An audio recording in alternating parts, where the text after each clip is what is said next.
सभी को नमस्कार। यह वीडियो आपकी सहायता के लिए बनाया जा रहा है, जिसमें आपको यह दिखाया जाएगा कि कैसे आप किसी अकाउंट का डीबीटी इनेबल कर सकते हैं।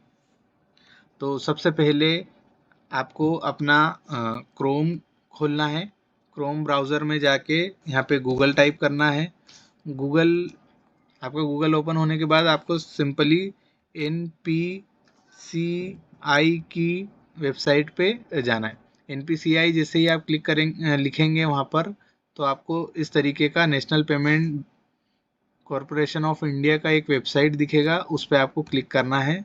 उसके उपरांत आपको कस्टमर सर्विस में जाना है। यहाँ पे आपको कस्टमर का ऑप्शन दिखेगा। उसके बाद भारत आधार सीडिंग इनेबलर करके एक ऑप्शन है यहाँ पर, वहाँ पर जाके आपको क्लिक करना है। इस विंडो पे जाने के बाद आपको एक पेज दिखेगा BASC भारत आधार सीडिंग इनेबलर। ये जो वेबसाइट है ये सिर्फ और सिर्फ 8 मिनट के लिए चलता है। 8 मिनट में आपको किसी का भी डीबीटी इनेबल करना अनिवार्य है, अन्यथा यह पेज ऑटोमेटिक बंद हो जाएगा। इसमें आपको सबसे पहले करना है अकाउंट डिटेल्स।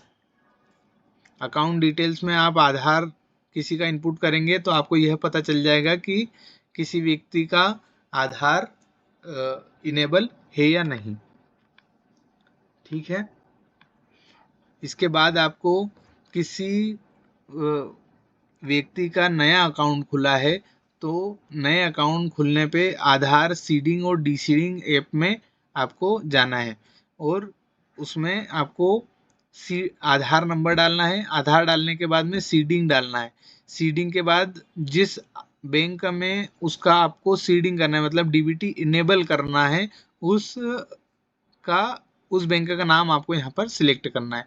सिलेक्ट करने के उपरांत आपको, जिस एग्जांपल के तौर पर बैंक ऑफ बड़ौदा है, तो फ्रेश सीडिंग के ऑप्शन पे क्लिक करना है। उसके बाद मोबाइल नंबर, इसका अकाउंट नंबर डालना है।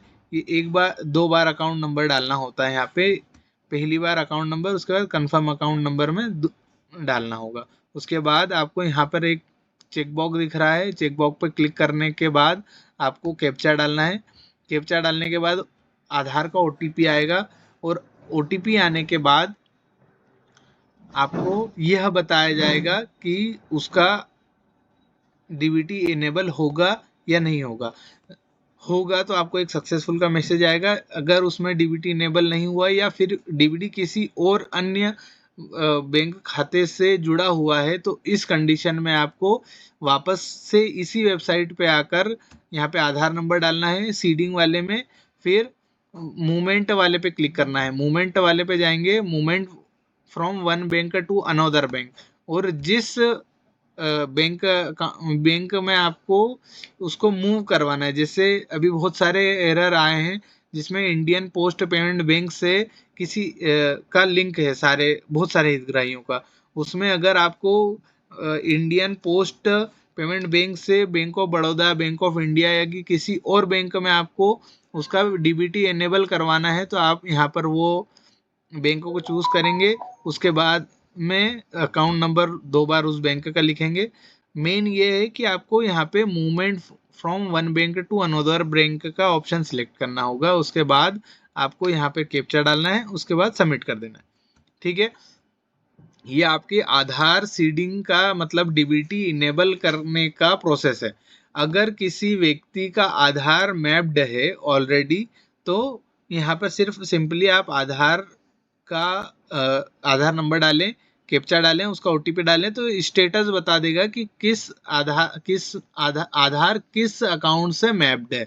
और अकाउंट डिटेल्स चाहिए तो कौन सा अकाउंट की डिटेल्स है, मतलब जिस आधार से बैंक अकाउंट लिंक है उसकी पूरी डिटेल्स चाहिए आपको, तो यहाँ पे आप उसका आधार डालिएगा और कैप्चा डालने के बाद OTP डालेंगे तो उसका अकाउंट नंबर भी आ जाएगा, आखिरी के 4 डिजिट आएंगे और उसमें आपका